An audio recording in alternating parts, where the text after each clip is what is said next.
In a dystopian future, battles won't be fought in the air or on the sea. Oh no, they'll be fought on the ground by augmented cybernetic humans. This is the setting for Call of Duty Black Ops 3, the Bloppening. We played the Black Ops 3 multiplayer beta. We got blopped, Hex. We got blopped. Blopping?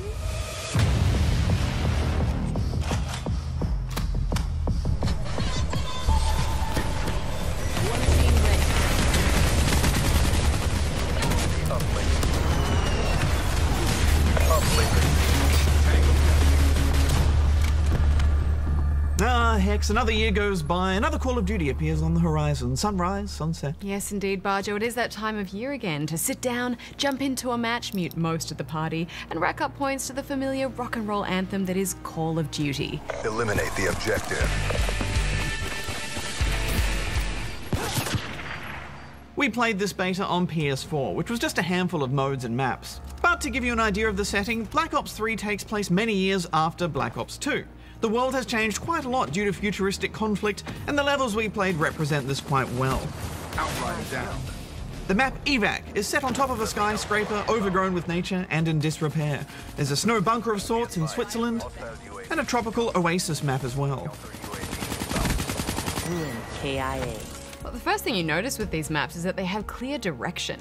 They make sense, and after only a few plays, you mostly get what each map is trying to achieve in terms of multiplayer design.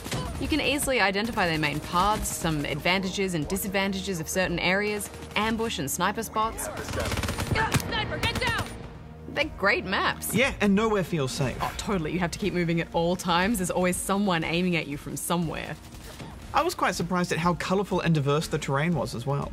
The last Call of Duty, Advanced Warfare, did a pretty good job with the single player, but I personally found all their multiplayer maps a bit bland. But these maps, Hex, they grabbed me instantly. And the terrain is interesting to move through too. It's not just boring straight corridors. Yeah, I noticed that as well. Lots of variation in the environment, decoration, and exterior structures. It's nice to have maps that we can maybe care about again, because that's what keeps me invested in a good COD, those multiplayer maps. And it hints that developer Treyarch might still be king of the hill when it comes to COD. There was one thing I really did struggle with though, Hex, and that's all the falling.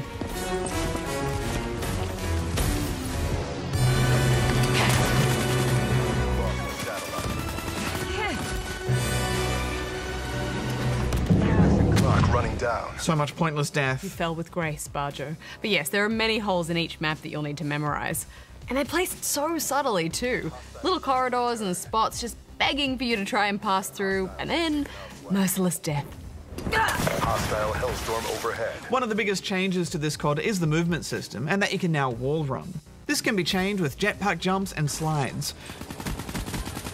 Outrider KIA. It works well and eventually becomes intuitive. Yeah, and you can jetpack leap a little bit more than you could with Advanced Warfare, so that just gives you a few more tactical options. Yeah, and I think the key to this COD will be mastering that movement system. So often in Call of Duty, I find it's whoever spots you first kills you. It's kind of like a flip of a coin. But with this, now you have more opportunity to dodge out of the way and really fight back. You do still die so quickly though, don't you? Yeah, absolutely. In fact, I developed this weird twitch with this game where every time I died, I'd shake the controller and shut my eyes like this, just raging out. Demolition. You do have to embrace the rage though, because it is part and parcel with Call of Duty. Another big change is the introduction of specialists. These are classes which you slowly unlock as you rank up. They all have unique abilities such as an explosive bow and arrow or a powerful grenade launcher, bullet repelling armor, that sort of thing.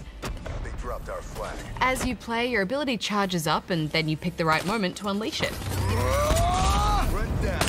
They're not easy to land though. No, they're not. In fact, I'd say about half the time I'd waste my specialist ability, although that might just be because I'm terrible at COD FPS without a mouse and keyboard.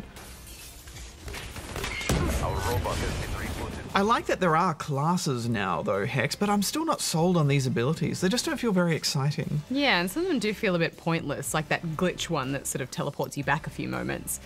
This is such a fast-paced game that by the time you realize you need to use it, you're either dead or your enemy is. Although it could just be a case of working out which abilities suit which game modes best, which would take more time than we had access to. Yeah, and it is nice to have something new to play with besides just kill streak rewards. I enjoyed taking this new movement system and the abilities into all of the game modes, especially in Uplink, which if you don't know is kind of like football, where you grab a satellite drone and run to the enemy's base to score. Satellite uploaded. Being able to wall run and jump around a lot gives you a lot of options in that mode, as well as it would in Capture the Flag. There's also an escort the non-combative robot mode, where you basically just escort a robot. Escort the robot to the enemy base. It's pretty much walking with constant ambushes, and I found it was a bit too easy to get the robot to its location, which made for some tedious overtime. I do like the idea though, just anything to mix up the standard team deathmatch is a good thing in my opinion. But the rest of the game is pretty much the same old COD. You'll be cheering 1 minute with a glorious kill and yelling at the screen the next as you die over and over.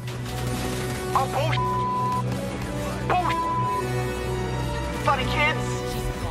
There's plenty of weapon customization, and the way you balance unlocks and attachments is polished and logical. All the menus and presentation is as fluid as ever, and although we did have a few unplayable laggy matches, for the most part, things worked well. I'm not a huge fan of the art and the character models though, Barjo. Yeah, it's all a little brink, isn't it? Ugh. And I also hate those cocky bits of dialogue that pop up at the end of a match. Good job, CVP. Mission reassignments inbound. We kicked some serious ass, guys. Serious ass indeed. I also hate the kill cam, it's really sloppy, and the ragdoll, which I think is just a bit inelegant. But other than those minor things that I hate, this multiplayer is shaping up well, and of course we'll do a full review when the game comes out later in the year.